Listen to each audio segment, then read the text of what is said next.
Locked room, no witnesses. The unsolved death of Phoebe Handsjuk. On a warm December evening in 2010, 24-year-old Phoebe Handsjuk fell to her death inside a garbage chute of a luxury apartment building in Melbourne, Australia.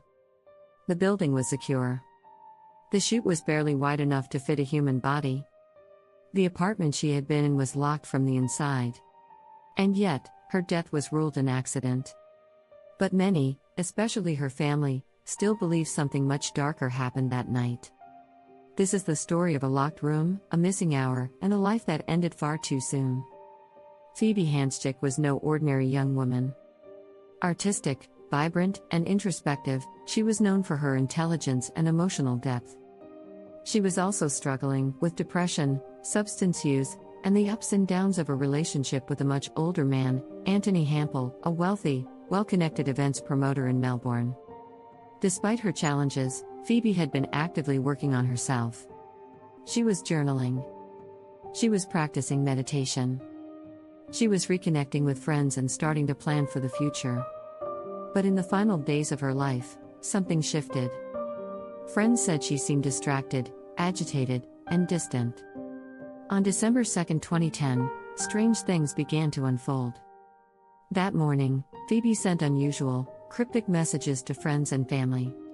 One text to her father said, "I'm going to do something today. Something that will change everything." Later that day, around 5:45 p.m., CCTV cameras captured Phoebe entering the apartment building's lobby. Her behavior appeared disoriented and dazed. Roughly an hour later, the building concierge heard a loud crash echoing from the refuse area. At 7 p.m., Phoebe's body was discovered at the bottom of a garbage chute on the ground floor, broken, bloodied, and horrifyingly twisted. Her phone, wallet, and keys were still upstairs. Her jeans were around her knees. The garbage chute opening was nearly 4 feet off the ground. And the apartment she had been in? Locked from the inside. Phoebe's injuries were catastrophic: multiple lacerations, crushed limbs, and severe internal trauma consistent with falling from a height. Yet, forensic experts were troubled. The pattern of her injuries didn't align with a conscious descent. The garbage chute was narrow, just 40 centimeters wide. Entering it would have required strength, focus, and balance.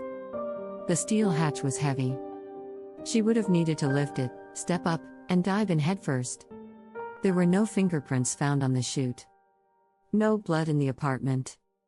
No signs of a struggle. No defensive wounds. The official ruling? Accidental death, possibly under the influence of sleeping pills and alcohol. But the story didn't sit right with her family. Or with the growing number of people online who found themselves pulled into the mystery. Phoebe's family immediately questioned the thoroughness of the investigation. Anthony Hample, her boyfriend at the time, claimed to be at work during the incident and was never treated as a suspect. The apartment was never forensically searched. There was no luminol test. No in-depth analysis of the scene. And worse, cleaning crews were allowed in before Phoebe's family could inspect the space. Her grandfather, a respected former Supreme Court judge, publicly condemned the investigation as grossly inadequate. The coroner's report raised even more questions. Why wasn't a full reenactment done to see whether a person could physically fit through the chute unaided? Why were Phoebe's blood, alcohol, and drug levels analyzed, but her hair wasn't tested for longer-term patterns? Why weren't her strange, cryptic texts treated as potential indicators of distress or coercion? Since her death, 3 primary theories have emerged. The first, suicide. Phoebe had documented struggles with mental health. Some say her messages and behavior leading up to her death point to emotional instability. But if she was suicidal, why choose such a horrific, painful method? And how would she have done it with no fingerprints, no blood trail, and no evidence of struggle?